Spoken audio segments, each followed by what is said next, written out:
ഭർത്താവാകാം, അല്ലെങ്കിൽ സഹോദരനാവാം, സഹോദരിയാകാം, കൂട്ടുകുടുംബങ്ങളാകാം, നാട്ടുകാരാവാം, അയൽവാസികളാകാം, എവിടെയോ ഉള്ള ആളുകളോടാകാം. ആരോടാണെങ്കിലും കൽബിൽ വിദ്വേഷമുണ്ടോ, കൽബിൽ പകയുണ്ടോ?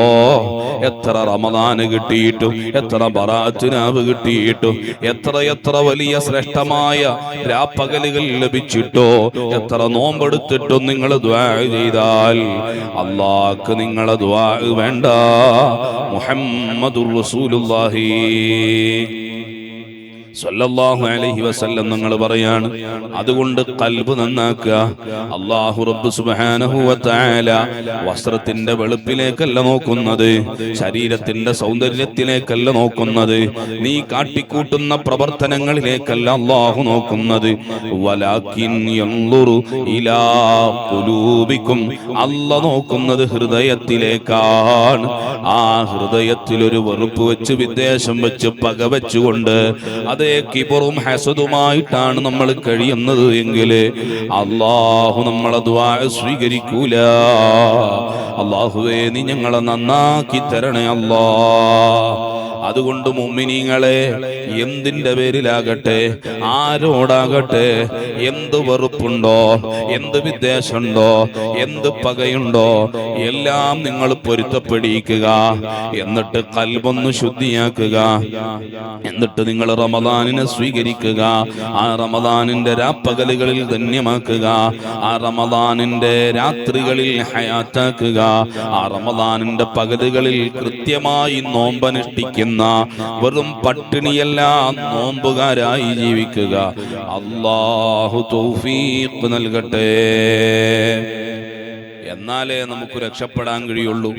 ഒരാളോട് വെറുപ്പ് വെച്ചിട്ട്, കൽബിൽ ഒരു വിദ്വേഷം വെച്ചിട്ട്, പക വെച്ചിട്ട് നമ്മൾ നടക്കുമ്പോ, നമ്മളെ ഇബാദത്ത് ചെയ്താൽ, നമ്മളെത്ര നിസ്കരിച്ചാലും, ഉമ്മ നിങ്ങൾ എത്ര തന്നെ മഗ്രിബിന്റെ ഇശാഇന്റെ ഇടയിലുള്ള സമയത്ത് നിങ്ങൾ നിസ്കാരക്കുപ്പായം ഊരിവെക്കാതെ തസ്ബീഹ് മാല മറിച്ചാലും അല്ലാഹു സ്വീകരിക്കണമെങ്കിൽ കൽബ് വൃത്തിയാവണം കേട്ടോ. ആ കൽബ് ശുദ്ധിയാവണം കേട്ടോ. ഇല്ല എങ്കിൽ അല്ലാഹു സ്വീകാര്യത നൽകൂല.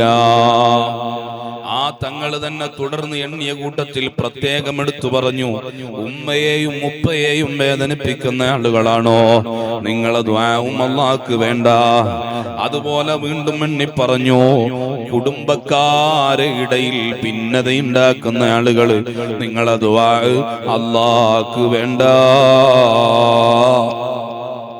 അതുകൊണ്ട് നമ്മളെല്ലാവരും നന്നാവുക, ഞാനടക്കം നന്നാവുക. ആരെയും ഉപദേശിക്കുകയല്ല, ഞാൻ അർഹനല്ല, ഉണർത്തി എന്ന് മാത്രം അല്ലാഹു നമ്മെ നന്നാക്കി തരട്ടെ. ഇനി എത്ര കാലം ഇവിടെ ജീവിക്കുമെന്ന് നമുക്ക് ആർക്കും പറയാൻ കഴിയില്ല.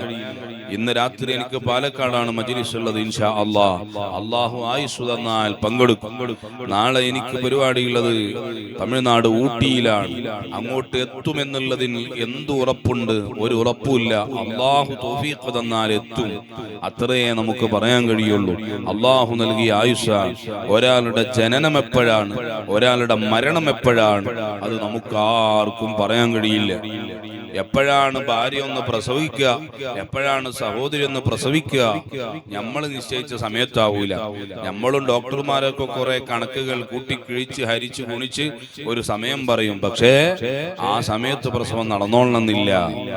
എന്നാൽ അതുപോലെ തന്നെ എപ്പോഴാണ് ഒരാൾ മരിക്കുക, ഒന്നിനും കഴിയാതെ കിടപ്പു രോഗിയായിട്ടുണ്ട്, വെന്റിലേറ്ററിലാണ്, മിഷേനിന്റെ സഹായത്തിൽ മിടിപ്പുണ്ട്, ഇന്ന് ഇദ്ദേഹം മരണപ്പെടും എന്ന് പ്രതീക്ഷിച്ച് ആ മരണത്തെ കാത്തിരിക്കാൻ നമുക്ക് കഴിയില്ല.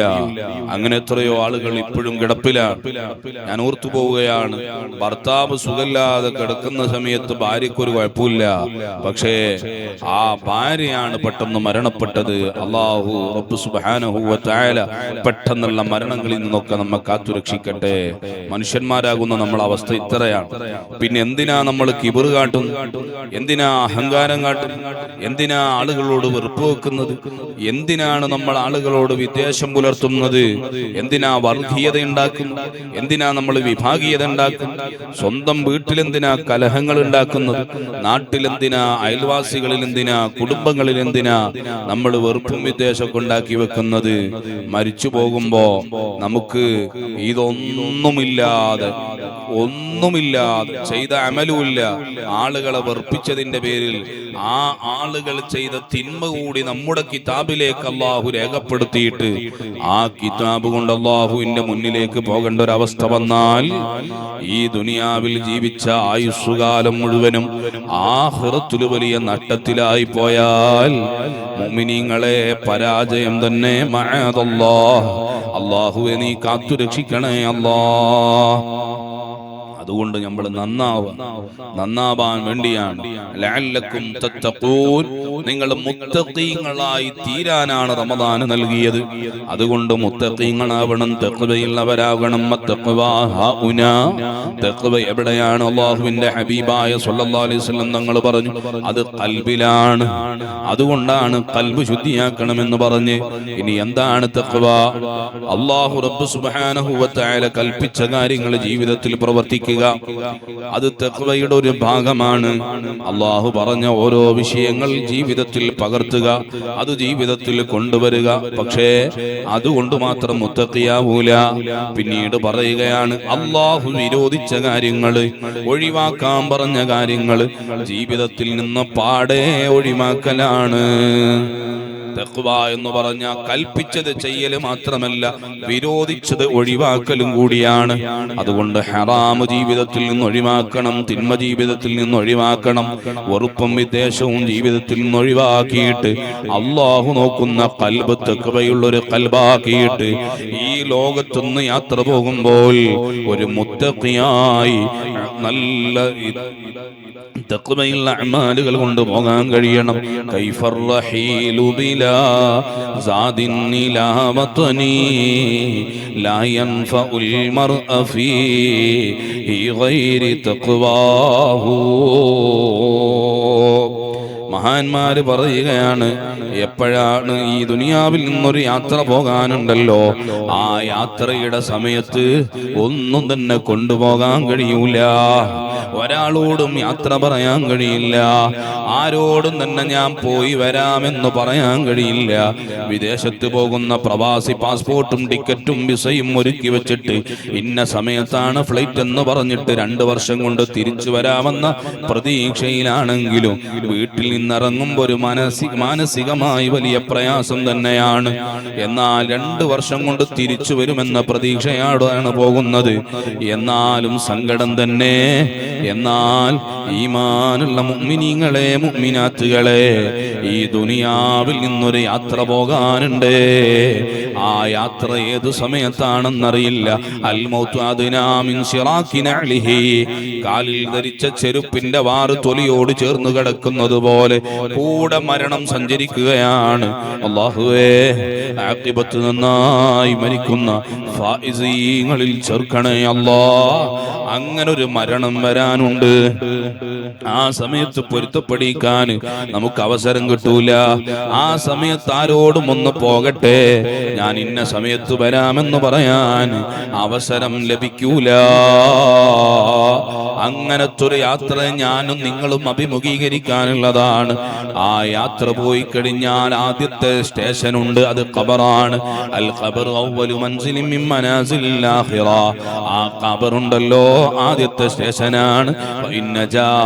അവിടെ ആര് രക്ഷപ്പെടുന്നോ അവർക്ക് വിജയമാണ്. ആ ഖബറിലേക്ക് പോകുമ്പോ അവിടെ ഉപകാരത്തോടുകൂടി ഫലം ചെയ്യുന്ന ഒരു അമല് പറഞ്ഞത് തഖ്വയിൽ അധിഷ്ഠിതമായ ജീവിതമാണ്. അതുകൊണ്ട് നല്ലൊരു മുത്തഖിയായി തീരാൻ വിശുദ്ധ റമദാനുകൾ എത്രയോ നമുക്ക് ലഭിച്ചിട്ടുണ്ട്. പക്ഷേ നമുക്ക് സാധിച്ചിട്ടില്ല. ഈ റമദാൻ കിട്ടിയാൽ ഇതിന്റെ അവസാന റമദാനാണോ? അങ്ങനെയാണെങ്കിൽ എനിക്ക് ഈ റമദാൻ നല്ല രൂപത്തിലാക്കി മാറ്റണം, ഒരു മുത്തഖിയായി മാറണം. അല്ലാഹു തൗഫീഖ് നൽകട്ടെ. ആമീൻ. ആമീൻ ബിറഹ്മതിക യാ അർഹമർ റഹീമീൻ. അതുകൊണ്ട് തന്നെ ഒരു മുത്തഖിയാവാൻ നമ്മൾ തീരുമാനിക്കുക. റമളാൻ എത്തും മുമ്പ് തന്നെ ഖൽബൊന്ന് വൃത്തിയാക്കുക. എല്ലാം വൃത്തിയാക്കി നമ്മൾ നല്ലൊരു ജീവിതത്തിന്റെ അടിമകളായി മാറുക. സോഷ്യൽ മീഡിയയിൽ പലതും കാണും, പല രൂപത്തിലുള്ള പ്രചരണങ്ങൾ കാണും. എല്ലാം കിട്ടുമ്പോ സത്യം എന്തെന്ന് അന്വേഷിക്കാതെ അതിങ്ങനെ മറ്റുള്ളവർക്ക് അയച്ചു കൊടുത്തൊരു കളവിന്റെ പ്രചാരകരായി നമ്മൾ മാറരുത്. ഇന്ന് സോഷ്യൽ മീഡിയ ഉപയോഗം അധികരിച്ചുകൊണ്ടിരിക്കുക. സ്റ്റാറ്റസുകളും സ്റ്റോറികളും അതുപോലെ തന്നെ അതിന്റെ ഷെയറുകളും അധികരിച്ചുകൊണ്ടിരിക്കുകയാണ്. അതുകൊണ്ട് നല്ല സൂക്ഷിക്കണം. ഞാനിങ്ങനെ ആലോചിച്ചു പോവുകയാണ്. എന്റെ പ്രിയപ്പെട്ട ഒരു സുഹൃത്ത് തൗഫീഖ് സഖാഫി മസ്ദറുൽ ഖൈറാത്ത് എന്ന വളാഞ്ചേരി കരിപ്പോടുള്ള ഒരു സ്ഥാപനം, 100-ലേറെ മുതഅല്ലിമീങ്ങൾ നല്ല അച്ചടക്കത്തോടുകൂടി പഠിക്കുന്ന ഒരു സ്ഥാപനമാണ്. എനിക്കിഷ്ടപ്പെട്ട ദർസുകളിൽപ്പെട്ട വളരെ പ്രധാനപ്പെട്ട ഒരു ദർസ് കൂടിയാണ്. അള്ളാഹു അവിടുത്തെ ഉസ്താദുമാർക്കും മക്കൾക്കും സ്നേഹികൾക്കൊക്കെ വലിയ ബർക്കത്ത് നൽകട്ടെ. അവിടുത്തെ ഒരു കുട്ടിയുടെ ഒരു പ്രഭാഷണം സോഷ്യൽ മീഡിയയിലൂടെ ഒക്കെ വൈറലായി ആളുകളിലേക്ക് ഇങ്ങനെ എത്തിയപ്പോ ഏതോ ഒരാൾ എന്നോട് ആ മെസ്സേജ് അയച്ചു ചോദിക്കുകയാണ്. ഒരാൾ പോസ്റ്റ് ചെയ്തിരിക്കുന്നു, ഹാഫിള് മസ്ഊദ് സഖാഫി മർഹൂം, അള്ളാഹു നീ ദർജ ഉയർത്തി കൊടുക്കണേ അല്ലാ. പെട്ടെന്ന് നമ്മോട് യാത്ര പറഞ്ഞ ഉസ്താദാണ്. ആ ഉസ്താദിന്റെ ഫോട്ടോ ഇത് ഉപ്പയാണ്, ഈ കുട്ടിയുടെ ഫോട്ടോ ഇത് മകനാണ്. എന്നോട് ചോദിച്ചു, ഇത് ഉപ്പയും മകനും തന്നെയാണോ? ഞാൻ പറഞ്ഞു അല്ല, മസ്ഊദ് സഖാഫിന്റെ മകനല്ല, അത് ഏതോ ഒരാൾ തോന്നിയത് പോസ്റ്റ് ചെയ്തു പോയി. അതെല്ലാവരും എടുത്ത് ഷെയർ ചെയ്യുക. പാവപ്പെട്ട ആളുകൾ ആ കളവ് വിശ്വസിക്കുകയാണ്. ആ എഴുതി വിടുന്ന ആൾക്ക് എന്ത് അധികാരമുണ്ട് ആ കുട്ടിയുടെ പിതാവ് ഇതാണെന്ന് പറയാൻ? ആ എഴുതി വിടുന്ന ആൾക്ക് എന്തുണ്ട് ഇതിലെ സത്യമെന്ന് അന്വേഷിക്കാൻ കഴിയാതെ പോയത്. അതുകൊണ്ട് അങ്ങനെ പല രൂപത്തിലുള്ള കള്ളപ്രചരണങ്ങളും നടക്കുമ്പോ നമ്മളതിന്റെ ഇടയിൽ പെട്ടുപോകരുത് എന്ന് പ്രത്യേകം ഉണർത്തുകയാണ്. അള്ളാഹു ആ മുതഅല്ലിമിന് വലിയ കാവലും വലിയ ഉയർച്ചയും നൽകി അനുഗ്രഹിക്കുമാറാകട്ടെ. അങ്ങനെ ഒരുപാട് വരും. ഇനി റമദാനൊക്കെ ആകുമ്പോ പല രൂപത്തിലുള്ള പോസ്റ്റുകളും വരും. എല്ലാം ഷെയർ ചെയ്യരുത്. നമുക്ക് സത്യം എന്ന് ബോധ്യപ്പെട്ടതല്ലാത്തതൊന്നും സ്റ്റാറ്റസ് വെക്കരുത്, ഷെയർ ചെയ്യരുത്. കാരണം നാം ചെയ്യലോടുകൂടി മറ്റൊരാൾക്ക് കളവ് കാണിച്ചു കൊടുക്കുന്ന ഒരു പ്രചാരകരായി നമ്മൾ മാറുകയാണ്. അള്ളാഹു കാത്തുരക്ഷിക്കട്ടെ. അതുപോലെ തിന്മകൾ സ്റ്റാറ്റസ് വെക്കരുത്. അത് എത്ര ആള് കാണുന്നോ അതിന്റെ ഒക്കെ കുറ്റം നമുക്ക് കിട്ടും. അതുകൊണ്ട് നല്ല ഗൗരവത്തോടെ ശ്രദ്ധിച്ച് ഈ കാലഘട്ടത്തിൽ ജീവിക്കുമ്പോ നല്ല ശ്രദ്ധയുള്ളവരായി മാറണം എന്നുകൂടി കൂട്ടത്തിൽ ഉണർത്തി അള്ളാഹു ഈ സദസ്സ് നമ്മിൽ നിന്ന് സ്വീകരിക്കട്ടെ.